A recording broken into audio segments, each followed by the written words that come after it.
सारखं सारखं तीच अळूवडी अळूच्या पानांची भाजी खाऊन कंटाळा आलेला असेल तर हा भन्नाट पदार्थ एकदा नक्की बनवून बघा। चवीला अप्रतिम लागतो, कुरकुरीत पदार्थ बनवून तयार होतो।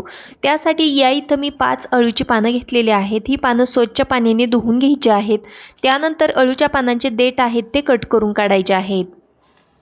अळूच्या पानांचे देठ कट केल्यानंतर ही सर्व पानं एकत्रित करायची आहेत आणि पानांचा अशा पद्धतीने रोल बनवून घ्यायचा आहे। पानांचा रोल बनवल्यानंतर ही पानं आपल्याला व्यवस्थित अशी बारीक चिरून घ्यायची आहेत। अशा पद्धतीने पानांचा रोल बनवला तर सर्व पानं एकत्रित अशी पटकन चिरली जातात, बारीक होतात। त्यामुळे या पद्धतीने याचा रोल बनवून ही पानं मी चिरून घेणार आहे। जास्त बारीक पानं नाही चिरली तरी देखील चालू शकतं। अशा पद्धतीने ही पानं आपल्याला अगदी रफली चिरून घ्यायची आहेत।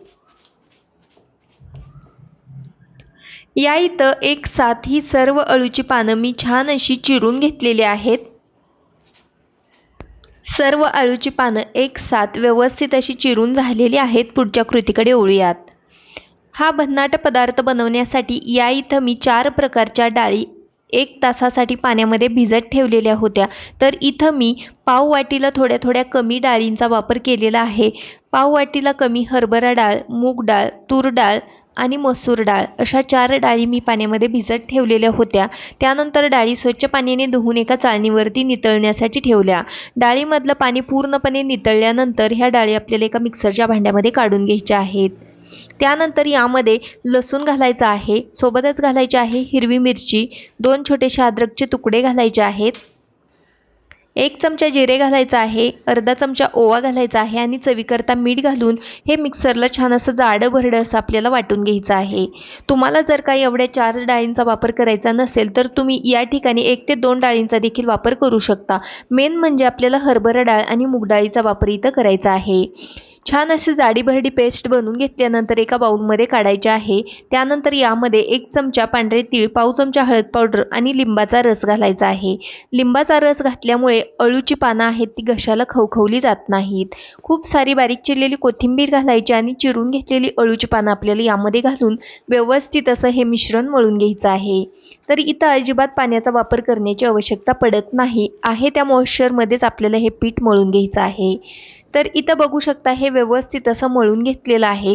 आता या मिश्रणाचे तुम्ही छोटे छोटे वडे बनवू शकता किंवा छोटे छोटे भजे देखील याचे तुम्ही तळून घेऊ शकता। तर या पद्धतीने या मिश्रणाचे मी छोटे छोटे वडे बनवून घेतलेले आहेत। तर हे वडे मी कढईमध्ये तेल गरम केलेलं आहे त्यामध्ये तळण्यासाठी घातलेले आहेत। याच मिश्रणाचे तुम्ही भजे देखील बनवू शकता। व्यवस्थित असे हे वडे आपल्याला एका बाजूने फ्राय झाल्यानंतर पलटून घ्यायचे आहेत। अशा पद्धतीने मिक्स डाळीचे हे वडे अगदी चवीला भन्नाट लागतात। अगदी लो टू मीडियम गॅसवरती कुरकुरीत होईपर्यंत हे वडे आपल्याला तळून घ्यायचे आहेत। त्यानंतर वड्यांना कलर काही सुंदर आलेला आहे, तुम्ही बघू शकता। हे वडे या ठिकाणी छान असे तळून झालेले आहेत, बाजूला काढून घेऊयात। अळूच्या पानांचा आणि मिक्स डाळींचा हा भन्नाट पदार्थ एकदा नक्की बनवून बघा, चवीला अप्रतिम लागतो। बनवण्यासाठी अगदी सोपा आहे। इथं बघू शकता मी काही वडे तळून घेतलेले आहेत। यामधले वडे तुम्हाला मी तोडून दाखवते। अगदी वरच्या बाजूने क्रिस्पी, आतून अगदी छान असा हा वडा बनवून तयार झालेला आहे। कलर पण छान आलेला आहे, चवीला भन्नाट लागतो। एकदा नक्की ट्राय करा। व्हिडिओ आवडला असेल तर प्लीज एक लाईक नक्की करा।